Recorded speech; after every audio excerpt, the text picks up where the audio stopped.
Boa noite, meus amigos, meus irmãos. Que a paz de Jesus permaneça em nossos corações. Um dos nomes mais importantes da educação humana de todos os tempos é José Henrique Pestalozzi. Pestalozzi foi mestre de Allan Kardec e deixou em Allan Kardec impregnado a filosofia profunda da sua pedagogia.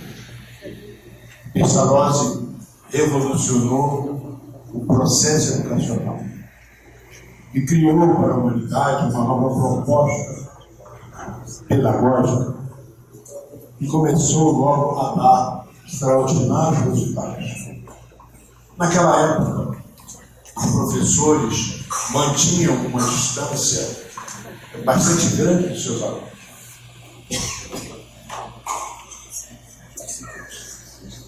Naquela época, os professores mantinham a distância bastante grande dos seus alunos. Era o tempo em que se dizia o magister dixit. O professor falou, está falando, o aluno não tinha qualquer direito. Muito pelo contrário, havia uma distância imensa.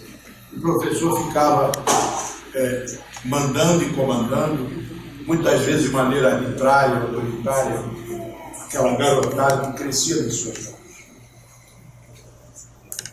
Uma vez perguntou-se a Pestalozzi por que ele resolveu criar esse processo educativo, e um processo que deu excelentes resultados, tão excelentes resultados, ele começou a receber pessoas endinheiradas de toda a Europa para que pudesse, nessas crianças, aplicar a sua metodologia educacional.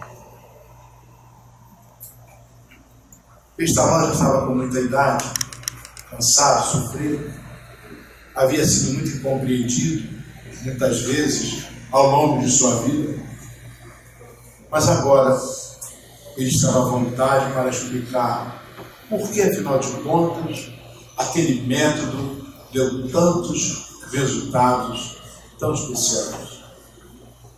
E foi muito interessante, porque ele surpreendeu o mundo na entrevista que deu, já chegando ao leito de morte.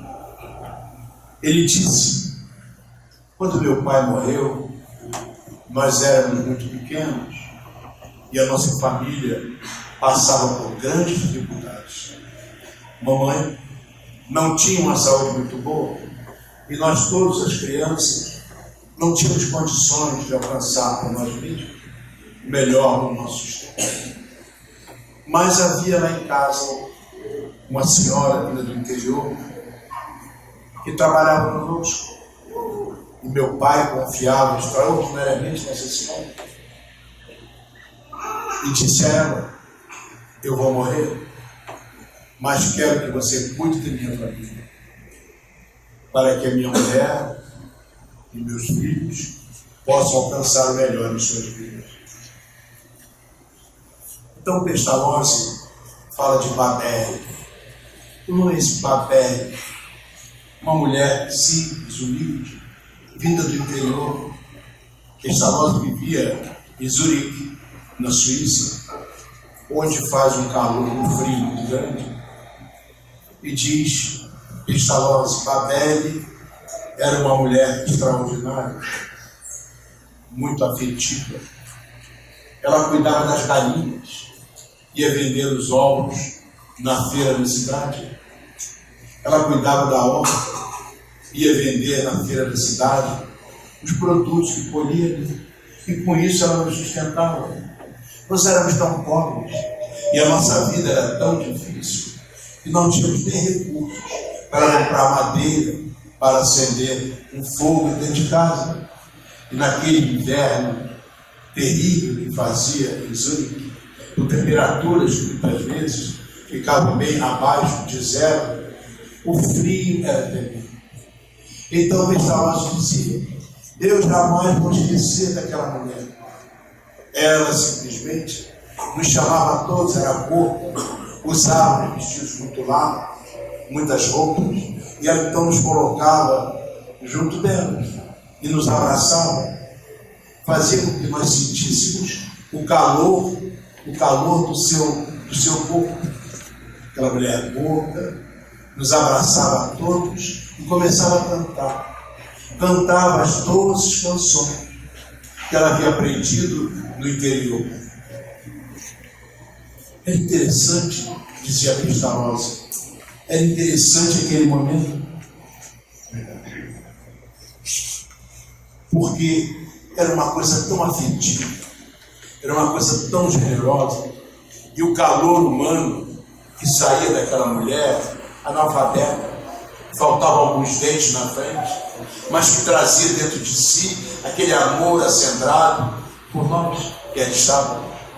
Então esse calor humano desbordava daquela mulher, e nós esquecíamos do inverno terrível, do frio que fazia nos enregelar.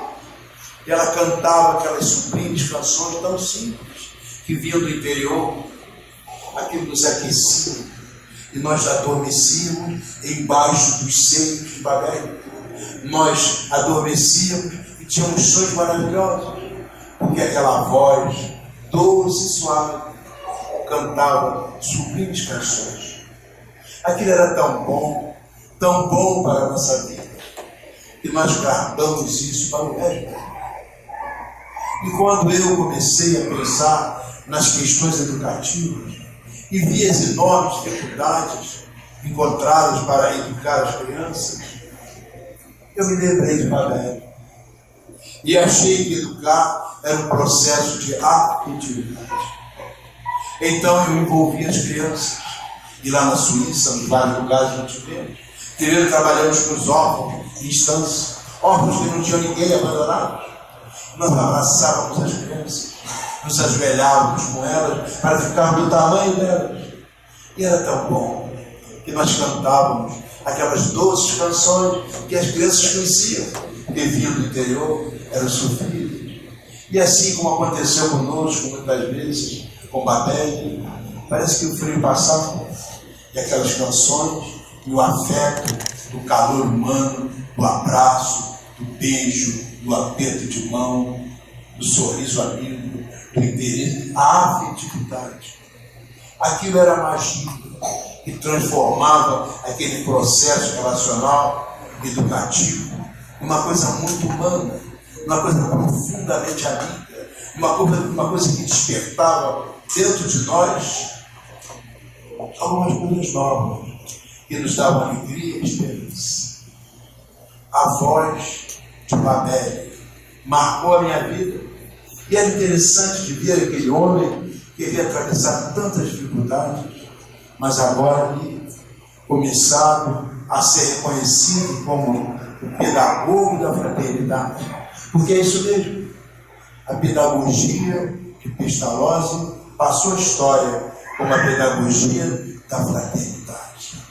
Agora não mais aquela distância incrível entre o professor e o aluno, essa proximidade, a doce canção, o andar de mãos dadas, o abraçar, o sorrir, descobrir as coisas, o mistério das plantas, dos animais, das cores, das luzes, dos sonhos, a vida, o mundo, a vida que cresce, a pessoa que surge, que se desenvolve, educar.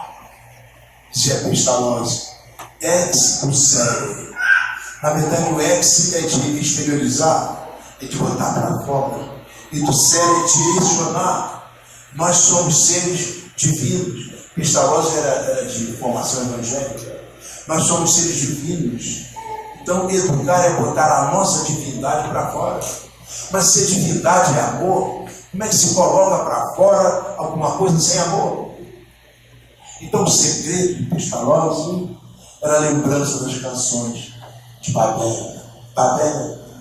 E quando você estuda o doutrina espírita, e dissemos que Allan Kardec foi aluno jovem, foi aluno de Pestalozzi no Castelo de Verdão, Allan Kardec colocou muitas questões associadas à educação da doutrina espírita. Só no Livro dos Espíritos, mais de 20 vezes, aparece a palavra educação. E na questão 685A de União dos Espíritos, ele fala dessa educação pelos valores, pelas escolhas, pela ética, pelo respeito, pela disciplina, pela fraternidade, a educação pelo amor. E é isso que é a doutrina espírita. É uma doutrina de educação pelo amor. Mas o amor alimenta-se de amor. Não é o distanciamento, não é a frigidez, não é ignorar o outro. É o processo relacional, meigo, amigo, generoso, construtivo, cordial. Isso precisa falar a alma das pessoas, dizia Pestalozzi. A educação só acontece quando você toca, e toca quente, calorosamente, a alma das pessoas. É assim que ela acontece. Não estamos falando da educação pelos números, pelas datas, pelas equações, pelos conceitos. Isso é instrução, é a parte externa do processo. Estamos falando do despertamento da criatura, da divindade que nós somos, desse Senhor dotado de todas as qualidades de Deus que nós somos. É o despertamento, ex do céu, botar para fora o Deus que é a nossa realidade profunda. O que se faz apenas no processo de amorosidade continuado e permanente. Isso vai despertar uma voz dentro de nós. Dizia Pestalozzi, eu me lembro até hoje, era pequeno, com 5 anos de idade, mas até hoje eu me lembro da voz de Babel, aquelas canções, aquele calor, aquele afeto. Mas eu sei que por trás da voz de Babel havia uma outra voz, dourada, mística, maravilhosa, divina. Era a voz do amor que se projetava naquela criatura e nos abraçava, nos envolvia, nos lembrava dos invernos terríveis abaixo do zero de Zurique. Lá fora a neve caindo, mas aqui dentro a voz amiga de Babel era uma voz que falava ao fundo do nosso ser. Essa questão de voz que fala ao profundo do ser está numa epístola que Paulo escreve, a primeira epístola aos Coríntios, no item 13, de 1 a 7 e a 13. Ele fala das virtudes. Ele termina um poema maravilhoso a respeito do amor. Ele termina o poema dizendo assim: e sejam, pois, as 3 virtudes: a fé, a esperança e a caridade. Mas a caridade é maior delas. Então, quando nós pensamos nisso, aí estão as vozes que falam no coração dos homens. Porque quando diz que são as virtudes, vejam a raiz da palavra virtude. Vem de viril, é uma coisa forte, uma coisa que resiste, uma coisa que não se dobra. É a raiz vir. Fala, virtude é uma atitude firme, uma atitude viril, uma atitude resistente, uma atitude não dútil. É isso que é a virtude.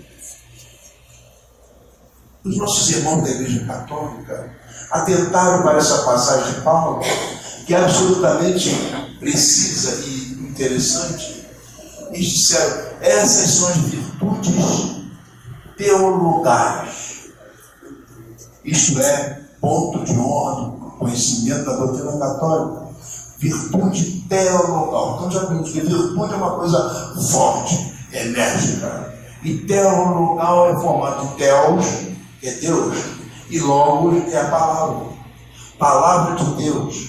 Então, são as palavras através das quais Deus fala no coração dos homens: a fé, a esperança e a caridade. A palavra fé tem uma origem latina, vem de fides. Nós ouvimos falar, por exemplo, fidelidade.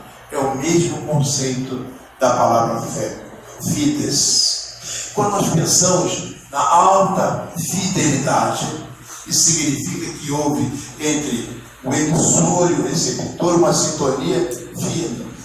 Se você ouve perfeitamente aquele que está sendo dito.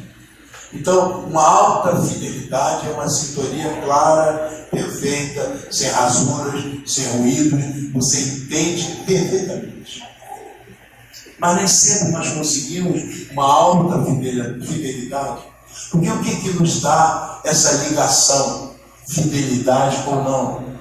É o nível de pensamentos que nós temos. Nós podemos emitir pensamentos bons ou pensamentos que não são tão bons.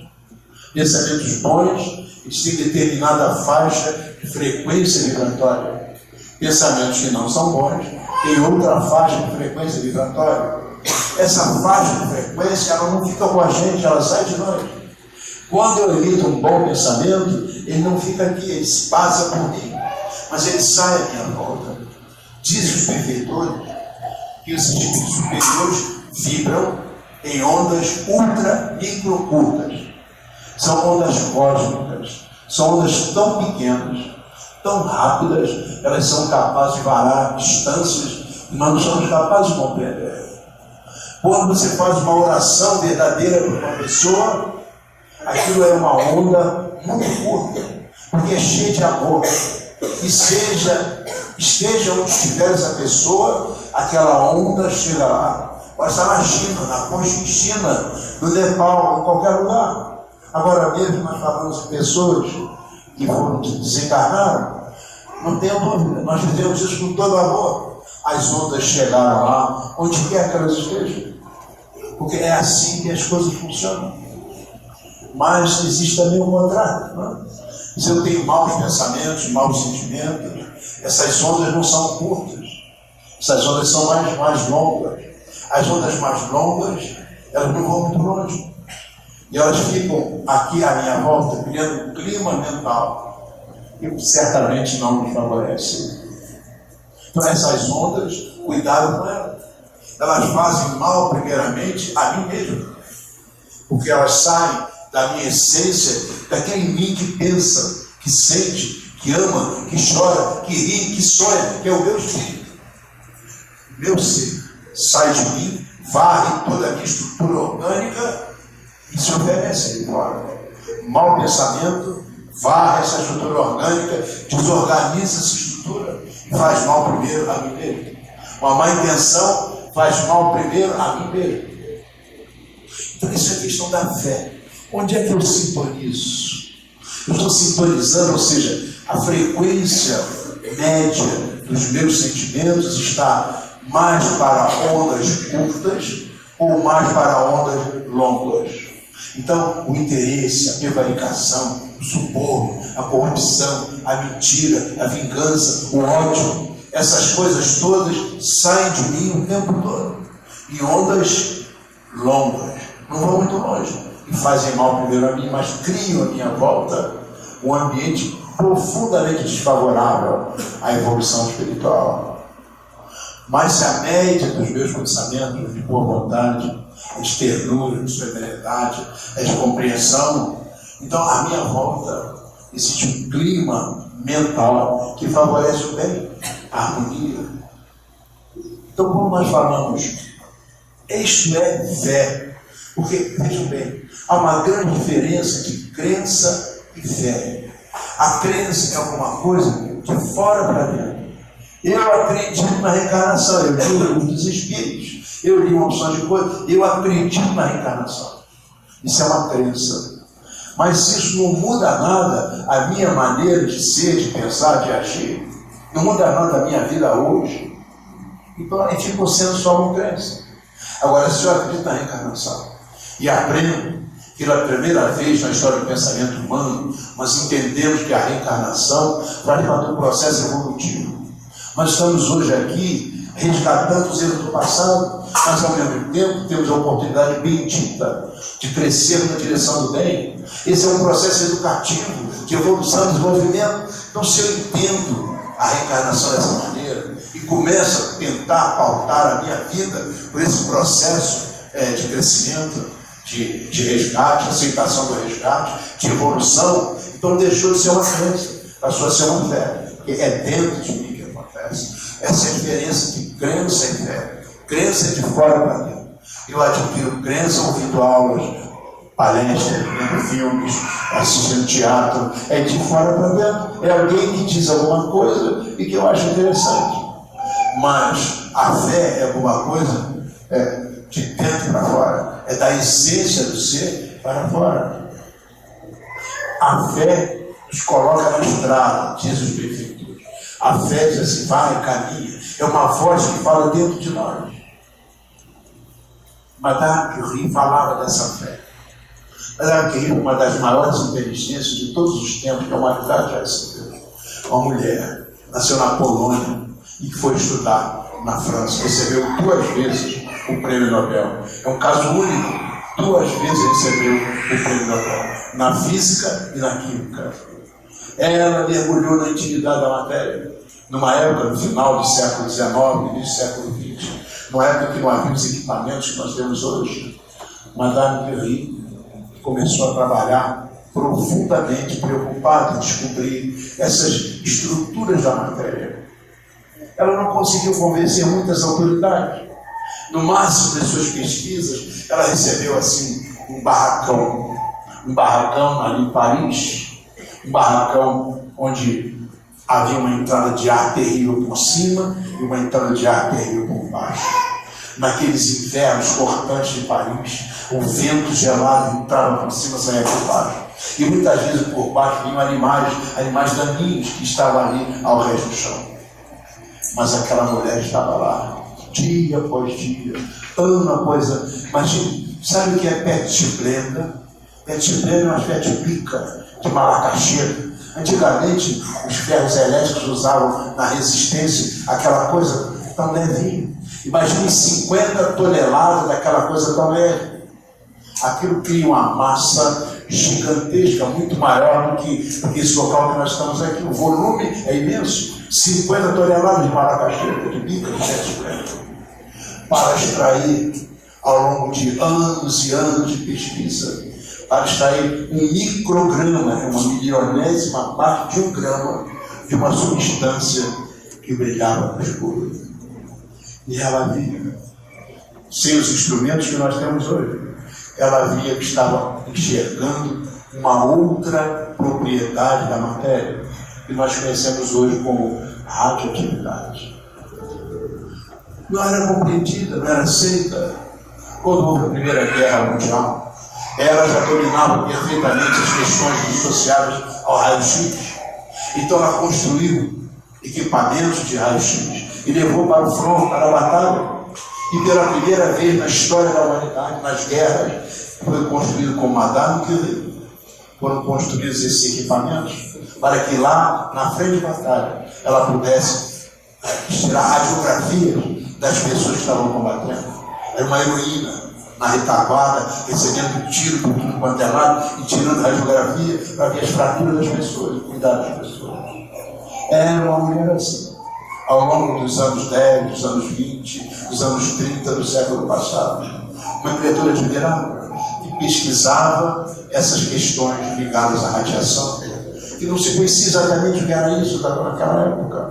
E ela estava no leito de morte, de câncer, por causa da radiação. Não sabia disso.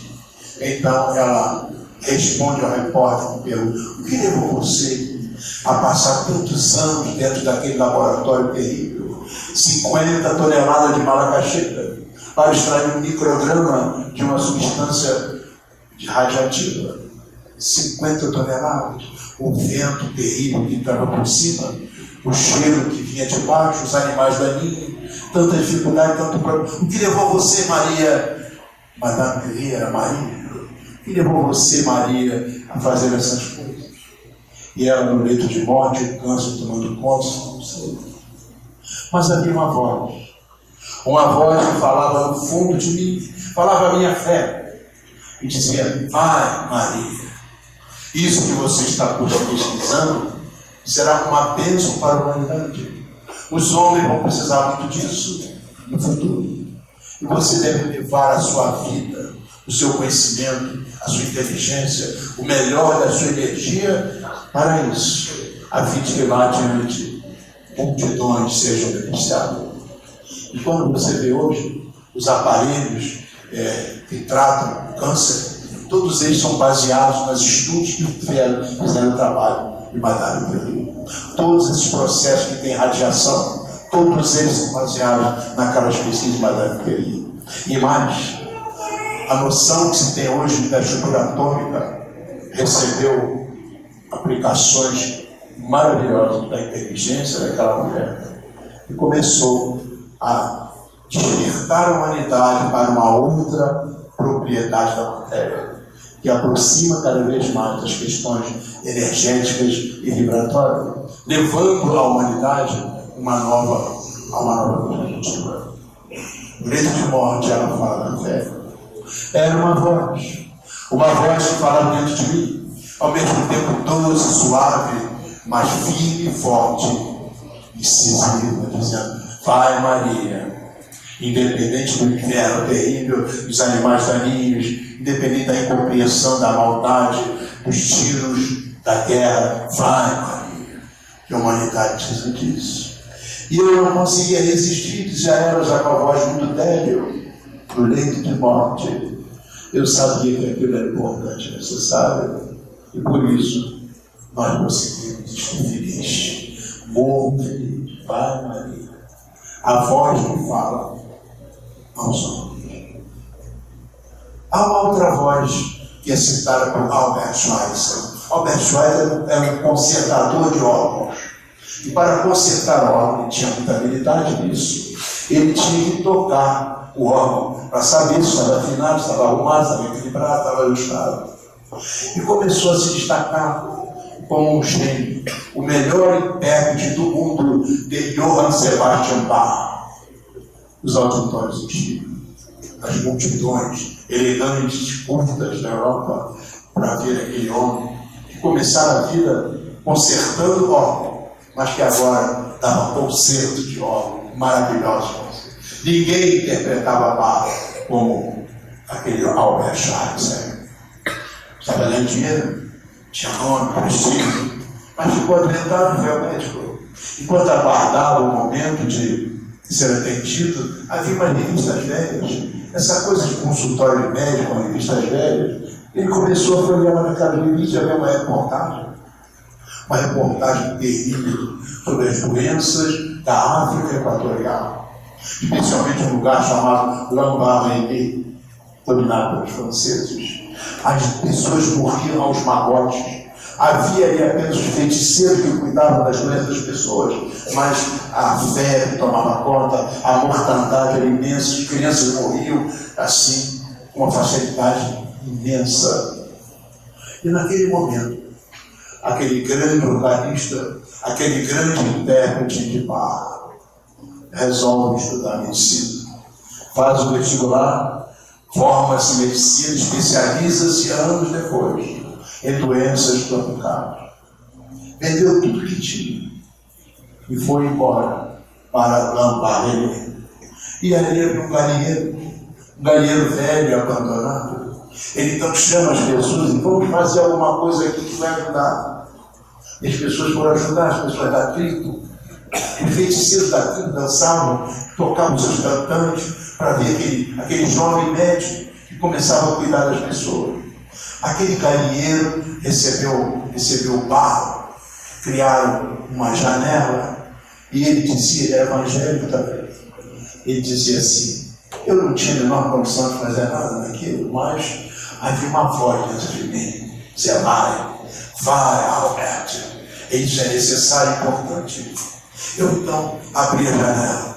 Do outro lado estava a selva, a floresta. Ali fora estavam os feiticeiros cantando e dançando com seus cantantes.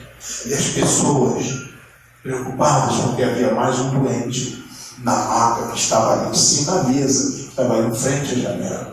Eu então fazia uma oração e pedia ao Senhor que pudesse vir das fontes do amor do Senhor uma ajuda para cuidar daquele doente.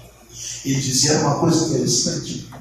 Parece que lá de dentro da floresta havia uma bola verde, uma bola de clorofila. Ela atravessava os espaços, entrava pela janela e se abria em cima do paciente.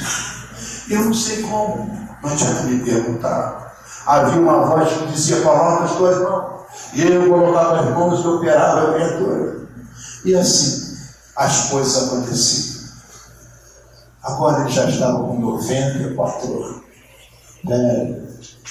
Durante muitos anos, quando o dinheiro acabava, os recursos acabavam, ele voltava à Europa e anunciava: Johann Sebastian Bach, Albert Schweitzer.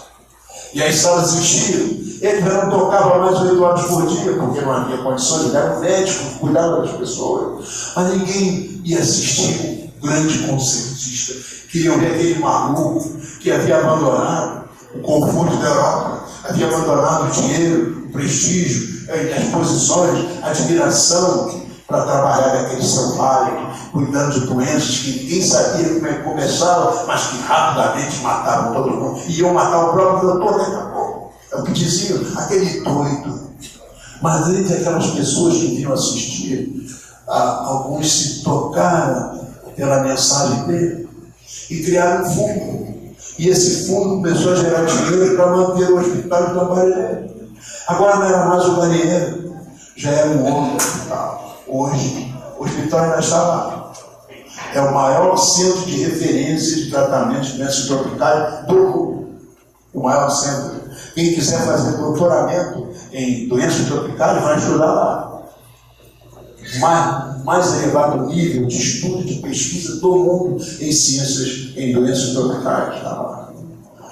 Aos 94 anos, às 6 horas da tarde, do lado de fora da missão, do hospital, ele mandou colocar um harmôniozinho. Um harmônio. Então, às 4 horas da tarde, os feiticeiros das tribos começavam a chegar e tocavam os seus cantantes, e cantavam aquelas canções, e dançavam aquelas músicas um pouco estranhas, que ele se acostumou ao longo de tantos anos a ouvir e a respeitar. Mas às 6 horas da tarde, fazia um silêncio, escutava. Então ele sentava no harmônio, e aquelas mãos já endurecidas tocavam a Ave Maria, às 6 horas da tarde. Dizia: é a hora do Ângelus. E nessa hora, mais do que nunca, é como se a voz do Senhor se projetasse dentro de nós. E nós todos ganhamos uma força renovada para continuar a vida. Naquele momento, os tantãs silenciavam, as danças paravam, e as pessoas entorpecidas olhavam aquele doutorzinho com a cabeça toda branca, andando com dificuldade e tocando o Ângelus com todo amor e carinho. E naqueles momentos, o repórter perguntou: mas o que levou o senhor? Eu não sei. Eu estava no consultório médico, abri uma revista antiga de páginas amarelas, e ali falava-se nas doenças, as doenças terríveis da África Equatorial. E alguma coisa dentro de mim disse assim: vai, Albert, eles precisam de ti. É lá que tem que estar as tuas mãos. Não mais dedilhando o órgão, mas cuidando de feridas, tratando as pessoas. Era uma voz doce, firme, que falava dentro de mim. E eu não conseguia resistir. Isso mudou toda a minha vida. Ao desencarnar, perguntaram a ele o que ele queria. Ele poderia ter todos os direitos, porque tinha o respeito da humanidade inteira agora. Ele só queria uma coisa: ali tem a curva do rio, e o corpo da minha mulher estava enterrado. Enterre meu coração na beira do rio, porque aqui está o meu coração. Enterre meu coração na curva do rio. E lá você encontra hoje, na Arandalene, existe um monumento simples. Aqui está o coração do benfeitor da humanidade, Albert Schweitzer. Aquele que ouviu a voz do Senhor dentro de si. Está lá, para quem quiser assistir, quem quiser ver.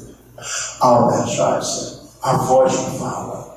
Isso tudo é a fé, a sintonia. É alguma coisa que bate lá dentro e você não consegue recusar, porque você se integra. E é isso mesmo. Você quer ouvir uma emissora, a emissora está aí irradiando uma certa faixa de frequência, você gira o botão, sintoniza na faixa e entra a emissora. É assim. Você sintoniza na faixa do Senhor, emitindo vibrações de amor, você agasalha as vibrações em si, e aquilo faz vibrar a tua essência. Isso é que é a fé. É a sintonia que permite que a voz seja ouvida. A outra palavra-chave, teologal, é a esperança. É uma espera ativa. É a espera que você está aguardando alguma coisa. Você não fica estaticamente para a esperança, é dinâmica. É alguma coisa que produz movimento. É alguma coisa que transforma. Não é ficar aguardando as coisas e deixando passar. A voz fala dentro de você. A sua esperança desperta.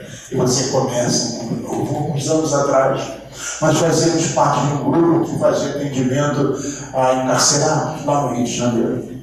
Estamos se aproximando do Natal. Então nós fazíamos naquele dia de Natal, nossa festinha de Natal, que era muito simples, porque o que podia entrar no cárcere, na prisão, era um sabonete, era uma pasta de dente, uma coisa tão pequena. Mas aquilo nós vamos fazer isso com todo amor. E o dirigente do grupo disse: César, você podia fazer uma palestra de Natal para aquelas criaturas. Eram 5 ou 6 que frequentavam ali. E eu que bom, vamos fazer uma palestra de Natal. Fiquei rememorando as histórias de Natal, né? Olha, vamos fazer uma palestra de Natal. Aquele dia eu acordei, mas não me ocorria nada das questões do Natal para dizer. E eu fui me aproximando lá do presídio. Meu Deus, eu quero contar, quero falar as coisas do Natal, não consigo falar. E na hora que o dirigente passou a palavra, eu comecei a falar das bodas de Caná, que dias passados tem a ver com o Natal. As bodas de Caná, os irmãos sabem bem o que se trata. É a primeira vez que Jesus Cristo apareceu publicamente, né? Era uma festa de casamento. As festas de casamento naquele tempo, as festas demoravam muitos dias, que as pessoas vinham de longe. E geralmente as melhores coisas, melhor comida, melhor vinho, melhor bebida, eram consumidas pelos primeiros. Os últimos comiam o que restava. Da pior categoria com a qualidade. E já estava rolando essa festa há muitos dias. E o vinho acabou. Maria, mãe de Jesus, disse: meu filho, o vinho acabou. E havia ali algumas coisas com vasilhame com água. Então Jesus mandou servir aqueles vasilhames com água. E quando as pessoas viram, a água virou vinho. E era um vinho da melhor qualidade. As pessoas comentaram: puxa, nos primeiros dias, vem os melhores vinhos. Este vinho é melhor que qualquer um que nós já tomamos aqui. E nós concluímos essa fala dizendo para os nossos irmãos aprisionados ali: quando você convida Jesus para a sua festa, as coisas mudam da água para o vinho. Era uma coisa que tinha a ver com o Natal. E eu mesmo estava preocupado, porque eu estou fazendo essa palestra, eu queria contar as coisas do Natal, né? Bem, depois nós fomos entregar os presentinhos. Como eu disse, eram 5, 6 pessoas que assistiam a reunião de modéstia que nós fazíamos. E havia sempre um companheiro nordestino que entrava, chegava sempre atrasado. E ele sentava lá atrás. Ninguém nunca ouvia a voz do irmão que sentava lá, que estava fechado. Os outros comentavam: ele não fala com ninguém. É um homem perigoso, ele não fala com ninguém. Mas naquele dia, quando eu peguei o sabonete e entreguei ao irmão, ele disse assim: você acredita nisso? Aquela voz pesada do nordestino. Você acredita nisso? Eu critiquei. Quando a gente convida Jesus para a vida da gente, as coisas mudam da água para o vinho. Mas claro, acredito nisso. Mas até para um criminoso impenitente como eu, ele era um criminoso, já havia cometido um homicídio. Depois daquilo, eu digo: olha, você não é um homicídio, você está um homicídio. Você é um espírito. Você não foi criado para o crime, você não foi criado para a prisão, foi criado para a luz, para o amor, para a felicidade. Então, transitoriamente, houve uma transgressão. Mas olha, a misericórdia do Senhor é maior que a nossa iniquidade, por pior seja a nossa iniquidade. E esse amor que Jesus descobre, em nome de Deus, esse amor é capaz de acabar com a lei de pecados. Convide Jesus para a sua vida e as questões vão mudar. Eu estou contando essa história, meus irmãos, porque ela é absolutamente verdadeira. E ocorreu exatamente assim. Nós vivemos isso ao longo desses anos. Mas nos mudamos dali. Passaram cerca de quase 40 anos. Nós agora morávamos numa cidade. E fomos convidados a dar uma palestra num subúrbio longínquo, lá no Rio de Janeiro, um lugar difícil de acesso. E lá, quando nós chegamos na porta do centro espírita, havia um homem baixinho, de cabeça branca, nos esperando. Era o presidente do centro espírita. E quando nós nos aproximamos, eu não o conhecia, ele nos abraçou.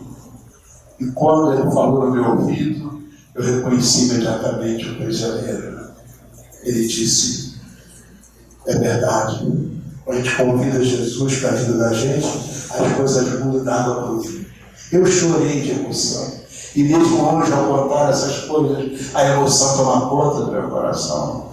Aquele criminoso que se disse penitente, ele mudou completamente o comportamento dele dentro da prisão, a partir daquela história.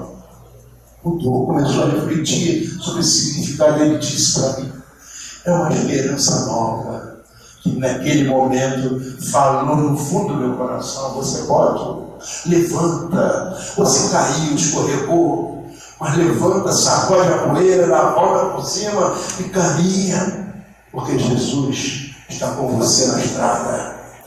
E disse: aquilo era uma voz dentro de mim, era uma voz firme e doce, que eu não podia resistir. Era suave, mas era amiga e amena, calorosa. Era como se fosse uma canção dentro de mim.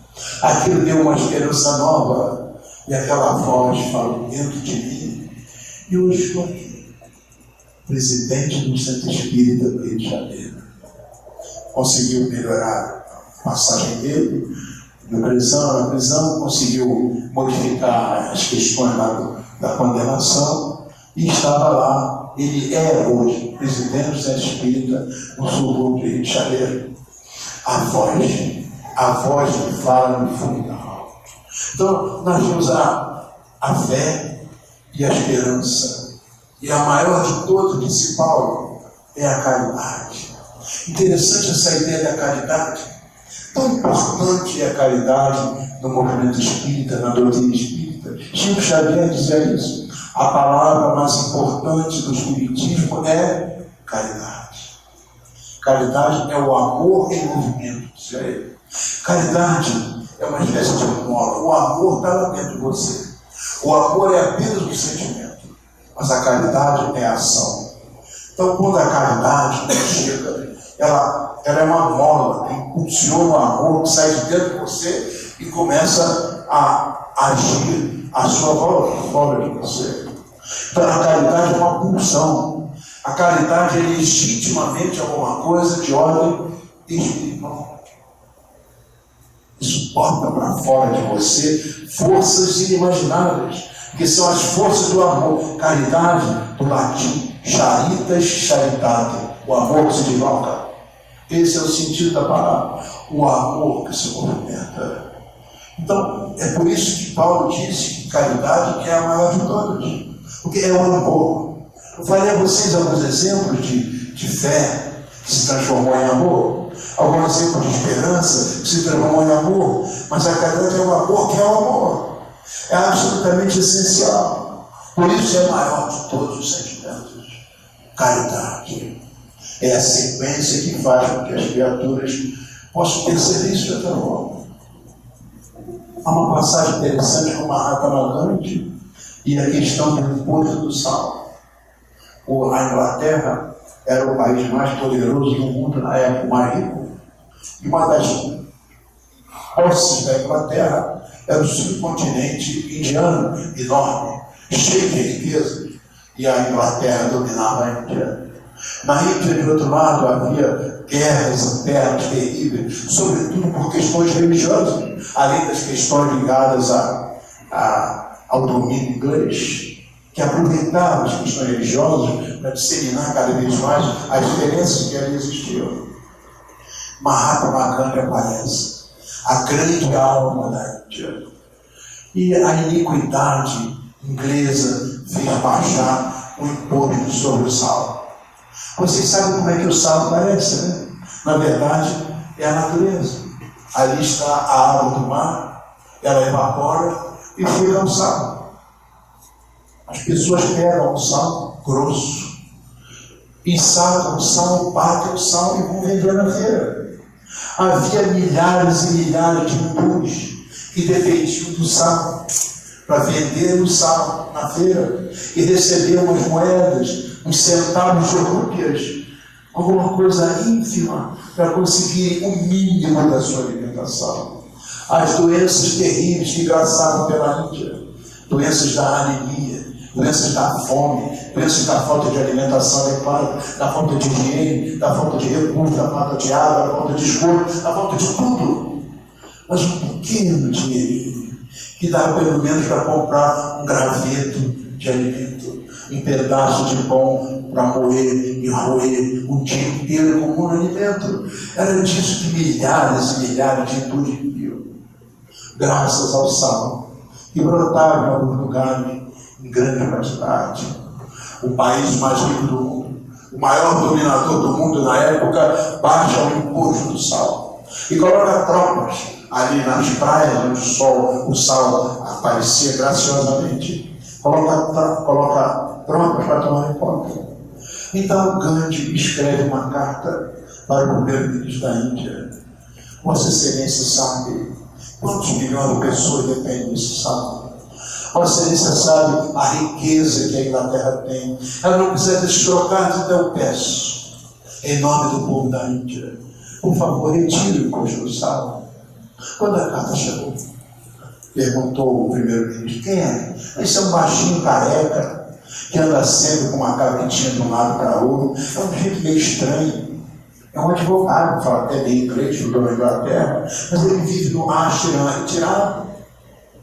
Não tem importância. Um baixinho careca que anda amparado numa vareta e tem um pequeno animal que anda ao seu lado. E o ministro não respondeu. Passaram-se 15 dias para ver a resposta, ele escreveu outra carta para Vossa Excelência, podia retirar o imposto do sal. Porque, na verdade, isso não aumenta em nada a riqueza extraordinária que a Inglaterra tem, mas isso é vida para tantas pessoas. Eu sei que o coração generoso de Vossa Excelência vai retirar esse imposto, porque são muitas pessoas que devem ser buscadas. Chegou a segunda carta. Quem não é aquele baixinho careca, não tem a menor importância, vive no ashram a quase 50 quilômetros da primeira praia que gera sal, não tem a menor importância. Não respondeu. Uma terceira vez ele disse que ele desobedeceu. A Inglaterra não precisa desse recurso, são centavos para essa fortuna gigantesca que a Inglaterra tem. Mas quantas almas podem se salvar? Quantas vidas posso salvar graças ao sal que brota de graça com a evaporação da água do mar? Se Vossa Excelência me retirar, eu vou desobedecer. Então, não chegou a resposta. Como disse, ele morava uns 50 quilômetros da praia que dava sal, a próxima praia. Então ele começa a andar. Ele sai do ashram com a sua cabritinha, com a vara que ele se apoiava, e vai andando, aquele careca baixinho, com aquele saio branco, que não tinha nenhuma importância segundo os ingleses. Ele começa a andar. E as pessoas tomam conhecimento do que ele vai fazer. Ele vai lá retirar o sal, ele vai desobedecer. E a multidão foi juntando, daqui a pouco 1.000 pessoas, 2.000 pessoas, 3.000 pessoas, 50 e tantas mil pessoas. Então, aquela multidão que chamou a atenção do mundo. Repórteres do mundo inteiro, o que está acontecendo? Que multidão é essa andando pela estrada? De vez em quando ele parava, subia para pé e dizia: eu não quero ninguém aqui com raiva dos ingleses. Eles não estão fazendo isso por mal, porque eles não sabem. Se eles soubessem direito, tinham que tirar como rezar por eles. E ele cantava uma canção de amor para os ingleses. Era assim. E finalmente, quando ele chegou na beira da praia, aquela multidão imensa, a imprensa do mundo inteiro estava lá, fotografando aquilo. Ele então aproximou-se, venceu o cavalo de pau que havia na frente, e quando retirou o sal, o soldado chegou e bateu nele. E ao bater, o sangue escorreu, e aquela fotografia foi publicada na primeira página dos grandes jornais do mundo inteiro. E a opinião pública do mundo inteiro se voltou contra os ingleses. Vários países disseram: vamos cancelar os contratos que nós temos. E aí o prejuízo ia ser muito maior. Enquanto isso, Gandhi está preso. a grande alma da ilha e a multidão ali à volta, cantando e rezando pelos ingleses. Um espetáculo incrível para observarmos o que faz a criatura humana. E afinal, a pressão internacional foi de tal ordem que os ingleses retiraram o expulsado. E nesse momento, Gandhi é retirado da prisão, ainda com as marcas de sangue que desceu alguns dias atrás. Os repórteres correram e perguntaram: o que aconteceu? Eu não sei. Eu estava lá no ashram e tomei conhecimento dessas coisas. Bateu uma voz dentro de mim e disse: era a voz. Era uma voz doce, amiga e lírica, e ao mesmo tempo forte, rígida e resistente, ao qual eu não podia resistir. Então eu entreguei essa voz e andei pela estrada, como aprendi a andar nas estradas da Índia, orando pelo perseguidor. Ama aquele que te persegue. Ama o teu inimigo. Porque disse: eu aprendi que o nome disso é caridade. Mahatma Gandhi, inclusive, chegou a dizer que se perdesse todas as coisas sagradas que foram escritas em todos os tempos, mas se sobrasse o sertão da montanha, nada estaria perdido. Porque a partir daí, tudo poderia ser refeito, nada estaria perdido. Ele era mais cristão que qualquer cristão, embora não se declarasse cristão. Então, é Mahatma Gandhi. Aquela criatura simples e humilde que andava com uma cabritinha de um lado para outro, amparada no bordão, na modéstia, lá do ashram, mas ouviu a voz da caridade, o amor em movimento, o amor que se joga, e assim as coisas mudam. Quem falou disso também foi Teresa de Calcutá. Ela andava pelas ruas e sentia o cheiro das feridas das pessoas, das dores das pessoas. E alguma coisa tocava o interior dela, você não conseguia resistir. Ela disse isso da mesma forma. Era uma voz firme e doce dentro de mim. Eu não conseguia resistir. Então passei a viver, pedi licença para viver nas ruas, para poder cuidar dos miseráveis. Mãe Teresa de Calcutá. E nós agradecemos. Assim também Irmã Dulce na Bahia. Nós todos temos 2 pulmões. Irmã Dulce tinha metade de um pulmão. Portanto, a quarta parte da nossa capacidade de respirar era isso. Nós estávamos lá, construiu um hospital maravilhoso, estava lá atendendo, atuando, não podia respirar. Eu conheci, tive o privilégio de conhecer a Irmã Dulce. Irmã Dulce colocada numa cadeira de balanço, para poder melhorar um pouco a sua condição de vida. As pessoas balançavam e ela com os olhos quase fechando. Colocaram ela na portaria do hospital, lá fora estava um homem, o olho caído, e ela perguntou, arfante: o que faz aquele homem ali? Por que não coloca esse homem aqui dentro? Porque não cabe. Disseram: não cabe mais. O hospital está cheio, não Deus colocar, nem para sentar.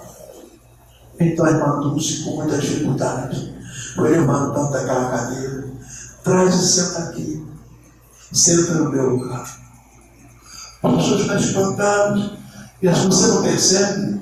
Cada pobre, cada miserável, cada sofrido é Jesus disfarçado de miserável, pobre e sofrido. E a nós só nos cabe: senta ele aqui. É a voz perguntada à madre, a Irmã Dulce: o que é isso que leva a senhora que mal pode respirar? Eu não sei. Mas é uma voz que fala dentro de mim.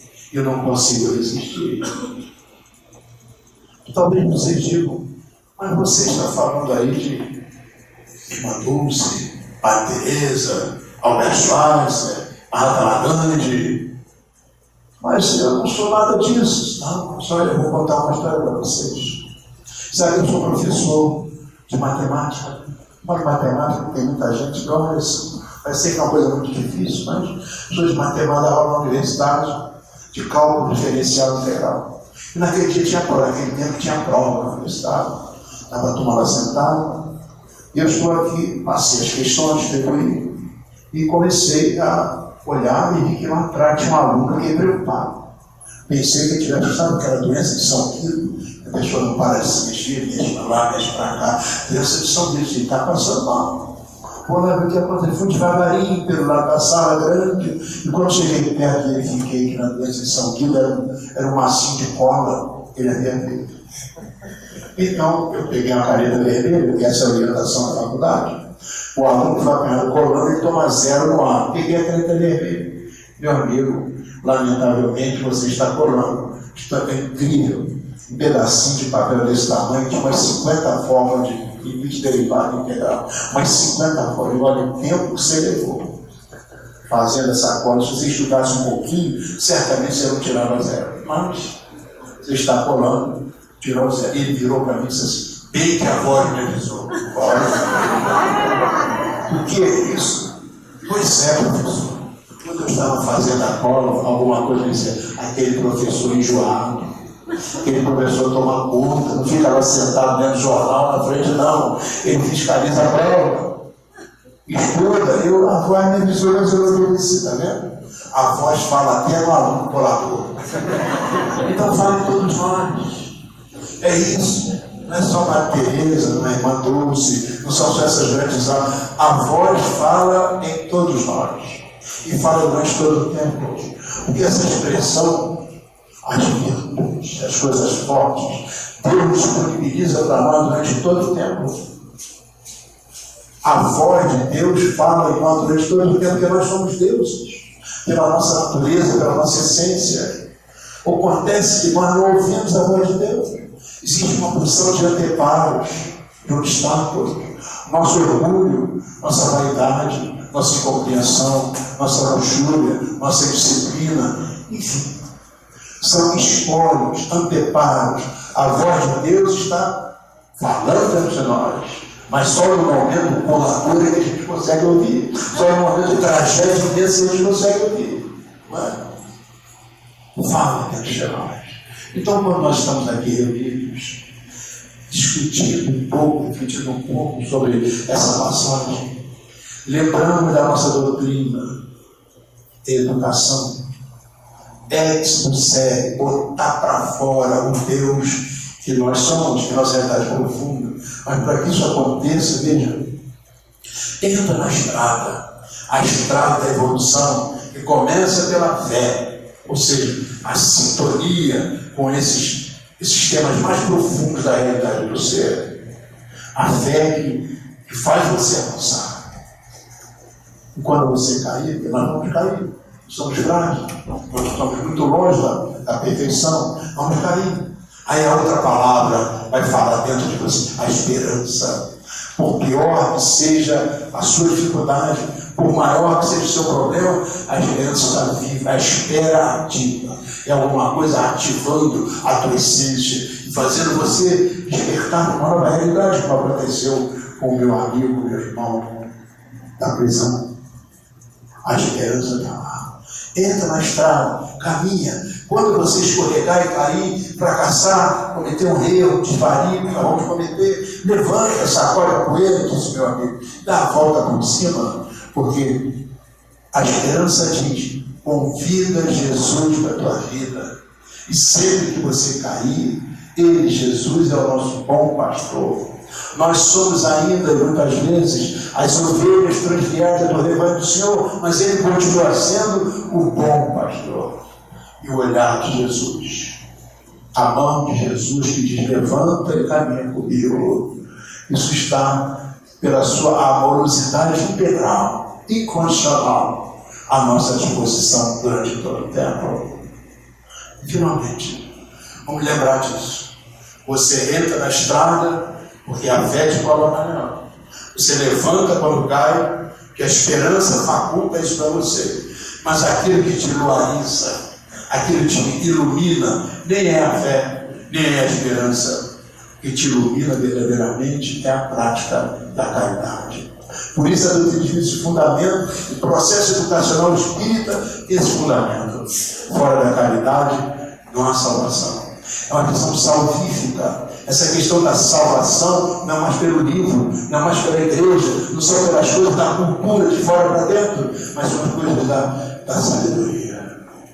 Diziam os antigos: A palavra cultura é o conte mais ur. Conte era o poço e ur era a aldeia. Era o poço da aldeia. Diziam os hindus, na sua sabedoria interessante, que algumas aldeias sagradas tinham um poço sagrado. E a água do poço ali estava. Você entrava na água e ficava boiando. Era o culto, você entrava e ficava boiando. Mas se você quisesse aprofundar, você ia mergulhar. Dava trabalho. Você ia mergulhando. Na medida que você mergulhou, você verificava que tinha uma luz inapagável lá no fundo do poço. E que essa luz ia se tomando conta do teu ser. E melhor, essa luz tinha um gosto bom do bem, um gosto bom da harmonia, um gosto bom da paz, um gosto bom do amor. E quando você voltava à superfície, você já não era mais aquela pessoa que tinha ficado boiando na cultura. A cultura da externalidade. Lá embaixo você encontra o sabor. Sabor é o saber. Os portugueses até dizem isso muito. Esta comida que sabe muito bem. É o gosto bom que tem. Saber é sabedoria. Uma coisa é ter cultura. A educação da externalidade. Não é essa apenas a educação que o Espiritismo propaga. Outra coisa é ter a sabedoria. É a educação da essencialidade. Então, quando você fala, as palavras com que Deus fala ao coração dos homens são palavras de sabedoria. Você não adquire pela cultura externa essa fé que sensibiliza a tua entrega a uma verdade, um consúlio dentro de você. Essa esperança que faz com que você se levante, por maiores sejam suas dificuldades. E essa caridade, que é uma prática efetiva do amor em movimento, que te coloca como uma pessoa dinâmica, construindo um tempo novo, uma vida nova para os outros. É isso que são as palavras do Senhor. Quando você entra nesse sistema, as palavras falam. E aí surge que você, Gandhi, uma Maria Teresa, o Chico Xavier, o Divaldo Franco, e tantos outros benfeitores, em todas as religiões, em todas as etapas, em muitas ciências, e aqueles que vêm, que ouvem dentro de si as palavras do Senhor, para dentro de Cristo, falava disso. Um dia, eu abandonei os campos onde tinha dinheiro, onde eu trocava sapatos, trocava roupa, trocava queijo, trocava pepitas de ouro. Fiquei muito rico. Mas ao olhar a tragédia, a iniquidade dos campos de garimpagem, a ver a escravidão do negro e do índio, ao ver a prostituição, a delinquência, a matança das pessoas, aquilo me tocou profundamente o coração. E quando eu encontrei a pureza e a simplicidade dos franciscanos, quando eu vi os votos que eles faziam, eu digo, isso é a minha vida, é alguma coisa de ser. E naquele momento, uma canção nova brotou dentro de mim. E uma vida nova começou para mim. Então, meus irmãos, vamos repetir. Todos nós temos essa canção nova, sendo entoada para nós em todos os momentos. É preciso que a gente deixe que essa canção se assenhoreie do nosso ser. E quando isso acontece, as coisas mudam da água para o vinho. E nós passamos a ser criaturas novas, efetivamente construtoras de um mundo melhor. Para isso veio a doutrina espírita, para nos ajudar, para que a fé, a esperança e a caridade sejam palavras latentes o tempo todo, na essência do nosso ser, e transformando-nos efetivamente, para que, ouvindo a doce canção do Senhor na essência do nosso ser, nós sejamos também cantores da sublime canção. Muito obrigado e muita paz a todos.